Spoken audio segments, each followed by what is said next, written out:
આપણા સૌના લોકપ્રિય આપણા આદર્શ નેતા એવા ભાઈ શ્રી ચૈતરભાઈ વસાવાના સમર્થનમાં આયોજિત સામાજિક સભામાં ઉપસ્થિત મહારાષ્ટ્ર, રાજસ્થાન, ગુજરાત, અલગ અલગ બધા જિલ્લાઓમાંથી અને રાજ્યોમાંથી પધારેલા આદિવાસી સમાજના સૌ યુવાનો, વડીલો, આગેવાનોને મારા જય જોહાર, જય આદિવાસી. મંચ ઉપર ઉપસ્થિત ગુજરાતભરના આદિવાસી સમાજ માટે હંમેશા જેઓ લડે છે એવા ભાઈ શ્રી અનંતભાઈ પટેલ, હંમેશા જેમણે ચૈતરભાઈની સાથે ખભે ખભો મિલાવી અને ગુજરાતભરના મુદ્દા ઉઠાવ્યા છે એવા શ્રી સુદાનભાઈ ગઢવી, ચૈતરભાઈની સાથે મળી અને આદિવાસી વિસ્તાર માટે, અમારી પાર્ટી માટે, ગુજરાત માટે હંમેશા જેમણે કામ કર્યું છે એવા ભાઈ શ્રી મનોજભાઈ સોરઠિયા, મહારાષ્ટ્ર અને રાજસ્થાનથી પધારેલા આદિવાસી સંગઠનોના સૌ આગેવાનશ્રીઓ, નિવૃત્ત આઈએએસ સાહેબશ્રી, બધાનો પહેલા તો હું ખૂબ ખૂબ આભાર વ્યક્ત કરું છું કે આ મુશ્કેલ ઘડીમાં બધા એક થઈને ભેગા મળીને ચૈતરભાઈની સાથે ઉભા છે. દોસ્તો, ચૈતરભાઈ વસાવાને સરકારે સ્થાપેલી સરકારના પૈસાથી ચાલતી સરકારની અદાલતે 7 વર્ષની સજા આપી છે અને સરકારે સ્થાપેલી સરકારના નિયમથી ચાલતી અદાલતે જે સજાનો ચુકાદો સંભળાયો, એ સજા, એ ચુકાદો આ જનતાની અદાલતમાં લઈને અમે બધા આવ્યા છે કે તમને એ માન્ય છે કે નહીં. લોકતંત્રમાં સરકાર કે કાયદો કે વ્યવસ્થા, આ બધી જ વસ્તુ કરતા સર્વોપરી છે જનતાનો ઈરાદો, જનતાના આશીર્વાદ, જનતાની આશા શું છે. સરકારની પોલીસ સ્ટેશન, સરકારના સરકારી વકીલ, સરકારની ફોરેન્સિક લેબોરેટરીઓ, સરકારનો ફરિયાદી, સરકારની તપાસ, સરકારનો દલીલ, સરકારનું બધું જ, પણ જનતાની અદાલતમાં સરકારનું ના ચાલે. આ જનતાની અદાલત ભેગી થઈ છે, આદિવાસી સમાજની અદાલત છે. ચૈતરભાઈને સરકારની અદાલતે અને સરકારે ભેગા મળીને જે કાંઈ ન્યાય અન્યાય કર્યો, એનો સાચો ન્યાય આદિવાસી સમાજની અદાલતમાં થવાનો છે અને નિર્ણય આજે અહીંથી આપણે કરીને જવાનું. દોસ્તો, સરકાર એમ કહે છે કે ચૈતર વસાવાને 7 વર્ષની સજા. આ જનતાની અદાલતના કરોડો ન્યાયાધીશો તમે અહીંયા ઉભા છો, તમે કહો તમે શું સજા કરશો ભાજપને? જો ભાજપની સરકાર ચૈતર વસાવાને 7 વર્ષની સજા કરે તો આ આદિવાસી સમાજની અદાલતમાં ભાજપને 70 વર્ષની જેલની સજા આવનારા 70 વર્ષ સુધી ભાજપનું બટન નહીં દબાવવાનું અને એને સજા આપવાનો નિર્ણય આજે આ જનતાની અદાલતમાં થવો જોઈએ.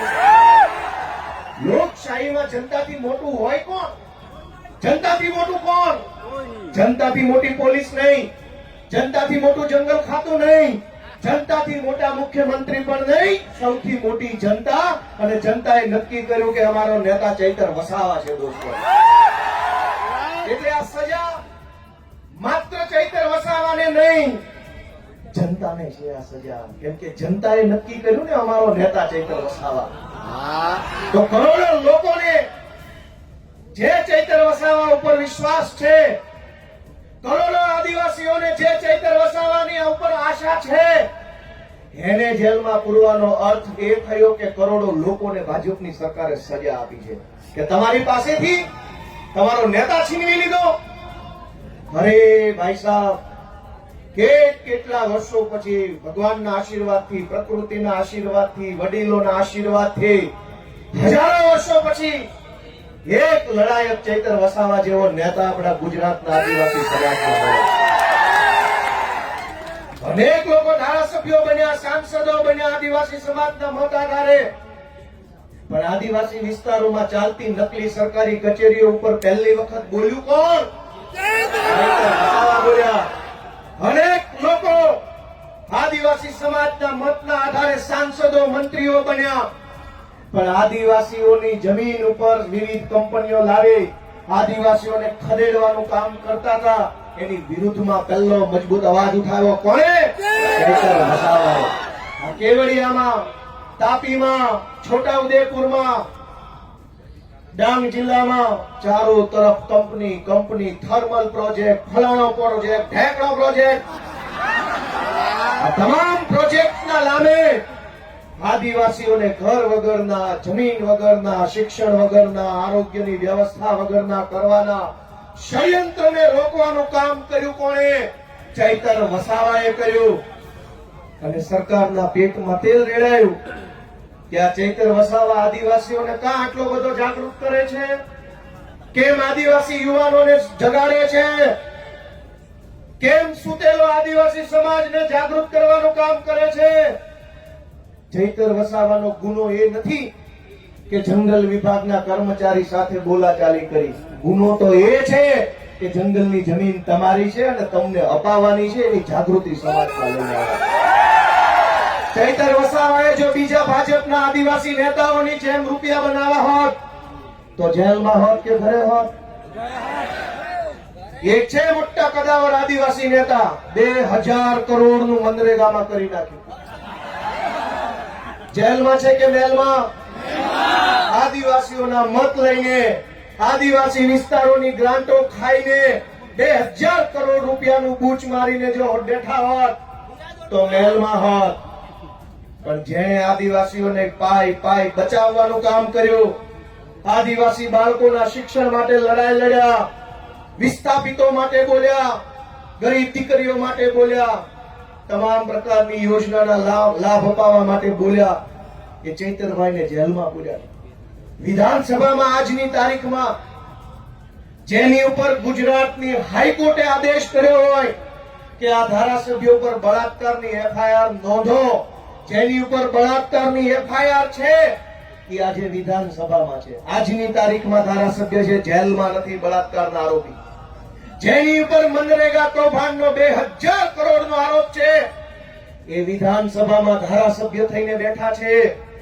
જેની ઉપર જમીનો પચાવી પાડવાનો કેસ ચાલે છે 200 કરોડનો, એ અત્યારે ધારાસભ્ય છે. ગુજરાતના તમામ ચોર, લુચ્ચા, લફંગા, લબાડ, તોડબાજ, બળાત્કારી, ભ્રષ્ટાચારી, હલકા ધંધા કરનારા બધા જ લોકો આલિશાન જિંદગી જીવે છે. અને એક મામૂલી ગુનાની અંદર ચૈતર વસાવાને 7 વર્ષની સજા. 7મા ધોરણમાં ભણવામાં આવતું કે દેવડીએ દંડાય છે ચોર મુઠ્ઠી ઝાડના, ને લાખ ખાંડી લૂંટનારા મહેફિલે મંડાય છે. કરોડોના કૌભાંડ કરનારા લોકો વટથી ફરે છે અને આદિવાસી સમાજ માટે લડનારા ચૈતર વસાવાને જેલમાં પૂર્યા છે. દોસ્તો, મારી તમને એટલી વિનંતી છે કે લડાઈ બહુ લાંબી છે. આજે આપણે બધા અહીંયા ભેગા થયા છીએ, અહીંયા આકડા પડકારા, જુસ્સો, આમ કરી નાખું તેમ કરી નાખું કરીએ છીએ. પણ સાચું આમ અને તેમ કરવાનું ટાણું છે ને મતદાનના દિવસે આવતું હોય. લોકશાહી છે, આમ તેમ જે કાંઈ, અને નર્મદા જિલ્લા વાળાએ તો આમ તેમ કરીને બતાવી દીધું છે. જો આમ થાય, આમ તેમ કેમ થાય ને, ગઈ ચૂંટણીમાં કહી દીધું કે આમ થાય. બહુ સોચા હતા ઝૂકેગા નહીં સાલા.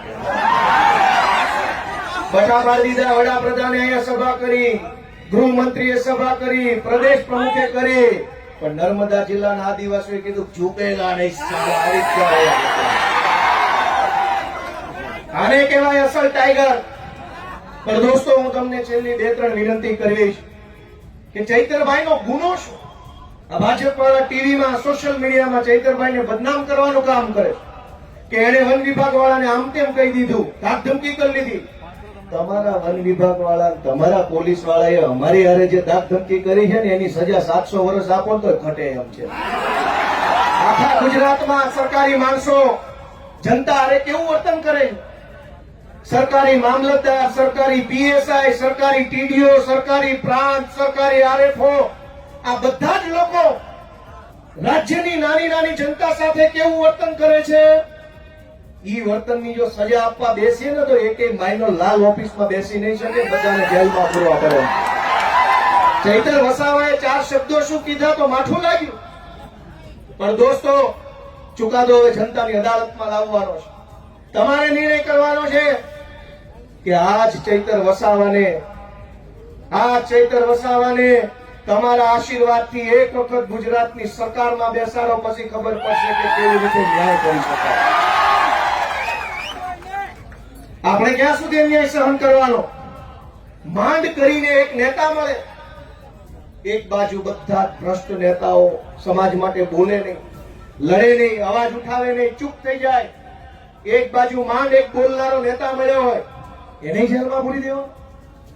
ગુજરાતભરની જનતાને હું તો વિનંતી કરું છું, માત્ર આદિવાસી સમાજ નહીં, જે કંઈ પણ થોડા ઘણા બોલનારા નેતા વધ્યા છે ને એની સાથે રહેજો, એને ટેકો આપજો, એની પડખે રહેજો. એ તો ગુજરાતમાં તો બોલે છે. સરકાર એમ ઈચ્છે છે કે કોઈ પણ માણસ ભાજપની સામે બોલવો ન જોઈએ, કોઈ માણસ ભાજપની સામે અવાજ ન ઉઠાવવો જોઈએ, એવું સરકાર ઈચ્છે છે. પણ કેટલાક માણસો ચૈતર વસાવા હોય, એ પ્રકૃતિમાંથી પેદા થયેલા હોય, કોઈના બાપથી નો બીવે, સરકાર હોય કે સરકાર હોય કે શેર હોય છે. અને આ જળ, જમીન, જંગલ કોનું છે? સરકારનું છે. સરકાર નહોતી, જે દિવસે આ દેશમાં સરકારો નહોતી ત્યારે જંગલ હતું કે નહીં? જે દિવસે આ દેશમાં કોઈ સરકાર, કોઈ પાર્ટી નહોતી ત્યારે જમીન હતી કે નહીં? અને જે દિવસે આ ભાજપ પાર્ટી કે એના નેતાનો જન્મ નહોતો ત્યારે આ ધરતી પર જળ હતું કે નહીં? ભાજપ વાળા પેદા નહોતા થયા ત્યારે જળ હતું, ભાજપ વાળા પેદા નહોતા થયા ત્યારે જમીન હતી, ભાજપ વાળા પેદા નહોતા થયા ત્યારે જંગલ હતું, અને ભાજપ વાળા પેદા નહોતા થયા ત્યારે આદિવાસી પણ હતા દુનિયા ઉપર, આ દેશ ઉપર. તમારી પોલીસ, તમારું ફોરેસ્ટ, તમારા બધા માણસો એ તો હમણાં આવ્યા. આ તો સદીઓથી હાલતી આવતી વ્યવસ્થા છે ને એને સંભાળીને રાખનારો આદિવાસી સમાજ છે દોસ્તો. આદિવાસી સમાજ જળ, જમીન, જંગલની રક્ષા કરે અને આદિવાસી સમાજની રક્ષા ચૈતર વસાવા કરે છે. એ વાત ભાજપ વાળાને ગમતું નથી. દોસ્તો, અમારી લીગલ ટીમે મહેનત કરી અને હાઈકોર્ટમાં અપીલ ફાઇલ કરી. જે કઈ પણ ખેડૂતો, બહેનો, ચૈતરભાઈ અને શકુંતલાબેન સિવાયના બીજા જે કઈ મિત્રો જેલમાં છે અને ચૈતરભાઈ સહિત બધાય એમની અપીલ હાઈકોર્ટમાં ફાઇલ કરી અને શકુંતલાબેન જે નાનું બાળક છે એમને હાઈકોર્ટે છોડી મૂકવાનો આદેશ આપ્યો. એ આપણા માટે બહુ સારી બાબત કહેવાય. અને બહુ જલ્દી તમામ આપણા જે કઈ પણ સાથી મિત્રો જે નિર્દોષ જેલમાં છે એમને પણ વહેલી તકે જેલ મુક્તિ થાય એના માટેના તાબડતોબ પ્રયત્નો સતત ચાલુ છે. અને બહુ વહેલી તકે આપણને સારા સમાચાર મળે એવી હું આશા રાખું છું. આપ સૌને મારી એક જ વિનંતી છે કે આ લડાઈમાં ચૈતર વસાવાને, એના પરિવારને, એના બાળકોને ક્યાંય પણ એક સેકન્ડ પણ આપણે બધાએ, હું અને તમે ભેગા મળી એકલા નથી પડવા દેવાના. જ્યાં જરૂર પડે, જેવી જરૂર પડે, જ્યારે જરૂર પડે ત્યારે આપણે બધાએ સાથે ઉભું રહેવાનું. અમે બધાએ આજે સાથે છીએ. ચૈતરભાઈ સાથે બહુ પારિવારિક સંબંધ છે મારે. આમ તો હું જે કઈ બોલું છું આજે બહુ દુઃખ થાય છે.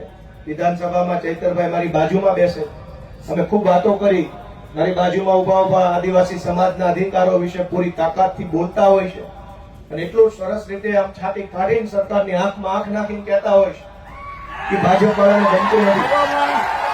ભાજપ વાળાને એ વાત ગમતી નથી કે એક આદિવાસીનો છોકરો વિધાનસભામાં ઉભા રહીને મંત્રીઓની ફોજ, મુખ્યમંત્રી બેઠા એની સામે આંખમાં આંખ નાખીને બોલે છે કે આ જળ, જમીન, જંગલ અમારું છે, તમને નહીં ઘૂસવા દઈએ.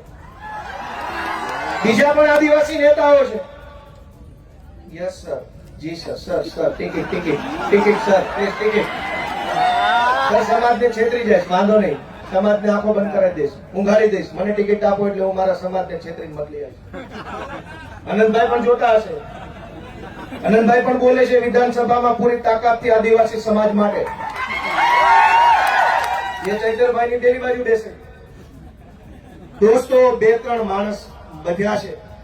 ગમે તેટલી મોટી સરકાર હોય એની સામે પણ આંખમાં આંખ નાખીને બોલવાની હિંમત રાખે છે કે તું જે હોય તે, હું મારા સમાજ માટે બોલવા અહીંયા આવ્યો છું. તું જે હોય તે, સરકાર હોય તો ભલે, રાષ્ટ્રપતિ હોય તો ભલે, ને તું મોટી તોપ હોય તો ભલે.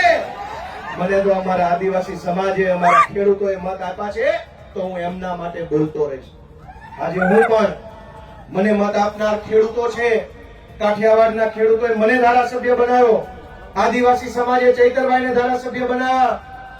અમને મત આપનારા લોકો માટે અમે બોલતા રહેવાના, લડતા રહેવાના અને ક્યારેય નથી ચૂકવાના એ સંકલ્પ અમે લીધો છે દોસ્તો. આપ સૌએ ચૈતરભાઈ વસાવાનો જુસ્સો વધારવાનું કામ કર્યું એ બદલ સૌનો હું આભાર વ્યક્ત કરું છું. જય આદિવાસી.